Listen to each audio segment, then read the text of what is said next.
Okay, we're on the second episode of the Golden Bachelor and I'm already freaking out and just so happy. It's so cute. I'm obsessed. It's just so much more genuine than The Real Bachelor, and I say that as somebody that's literally been on the show. A lot of times there's this pressure to be gimmicky and cheesy and whatever, but like I feel like my mom and my dad are so gimmicky and cheesy and just like live organically in a funny, quirky way. And like I'm seeing that on the screen and watching this where I'm like, yeah, these people are like funny and quirky and playing into the cheesiness of it, but it doesn't feel forced, where I feel like with like people my age, it just doesn't feel as natural. Breaking it down, first things first, the women break into the mansion, and let me tell you, it was hectic when we all got there. I feel like there's less women on this than there were when it was Clayton season, but it's no doubt tight space. It's funny that they're in bunk beds, but it's kind of fun. Hopefully they can enjoy it. It's interesting, one of the women said we're all kind of stuck in our ways, and I was like, oh, that's so interesting, because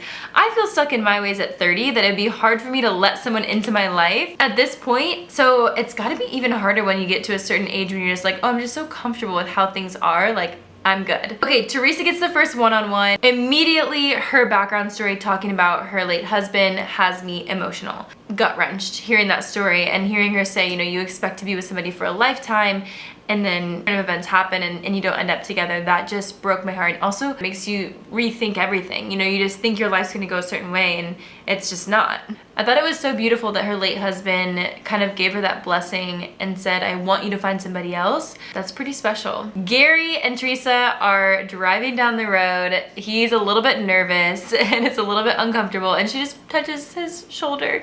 And I thought it was so sweet. Like, even before they made it a big deal, it was so sweet to see her just reach across and like comfort him. And even, I think she said to him like, oh, you're doing a great job. And it just reminded me of like how my mom would speak to my dad. It was really sweet. It just showed like good partnership and like supporting somebody, and how such a small thing can mean so much. When Gary asked her, how long have you been alone? Ooh, that hit me. That made me emotional. So Gary asked the question, how long have you been alone? And I felt like that really just struck a chord with me. And then they started talking about having great friend groups and having people around them, but being lonely. And I think a lot of people can relate to that, but I think there's a depth to that most people can't understand unless you're a widow, unless you're a divorcee, or you've been through something that has put you alone like that, in a position where you're getting older and you don't have that one person. I think that's hard at any age, but I can imagine it only gets harder as you get older. Immediately, I'm rooting for them to be together. And I liked Teresa on the first night, and I could tell that Gary really liked Teresa, but I'm gonna be wrecked. I am gonna be wrecked if they're not together. That's how I feel. Like, they are endgame to me. They're so sweet and cute together, and I want them both to find love. Okay, up next is the group date, which is a super cheesy photo shoot. It's like the eras of different time frames, and it's super cheesy, but as a photographer, what I can say is that it does not matter what age somebody is. It is truly a gift to be able to take a photo of somebody and have them feel good about themselves. And as I was watching it, I was like, oh, this is so cute and cheesy, but like at the end of the day, it's so fun doing a photo shoot. Like, I love giving people the opportunity to be in front of the camera and see pictures back and laugh and have fun and enjoy themselves. Like, it's truly such a treat. But low-key, those pictures were busted. I don't know who this photographer was, but the show had them standing in like direct sunlight, probably for the TV cameras, and I bet you if that's a real photographer, I'm sure he was like, these are gonna be awful. Nonetheless, it was a super fun group date. Seeing Nancy get emotional in the wedding gown, it just shows like we're emotional beings. As like human beings, we are emotional and we need and deserve love. It was really sweet to see the other woman consoling her, but at the end of the day, like, this just is showing me, like, I feel like we're gonna need some kind of like, we're gonna need a Golden Bachelorette, and then we're gonna need some kind of paradise, because I need all of these people to find partners. And yet again, I can't say it enough, but like, there's something so special about the golden era. Like, you really want them to find love. You really want these people to find matches and be with somebody for the rest of their lives. I think unlike any other season before, you're really rooting for these people to be together, and it's super special. Gary confronting Nancy about feeling disconnected was so interesting. It was such an adult move. It just goes to show a good example of adult communication. Nancy was obviously a little bit distraught and distracted and just detached from having fun at the photo shoot because of the emotions that arose from her being in the wedding dress and thinking of her husband that had passed away. And Gary's like, okay, are we not vibing? Is there something wrong? And so he just flat out approaches her, and she's like taken aback. No, oh my gosh, no, I don't want you to think that I'm not into this or whatever.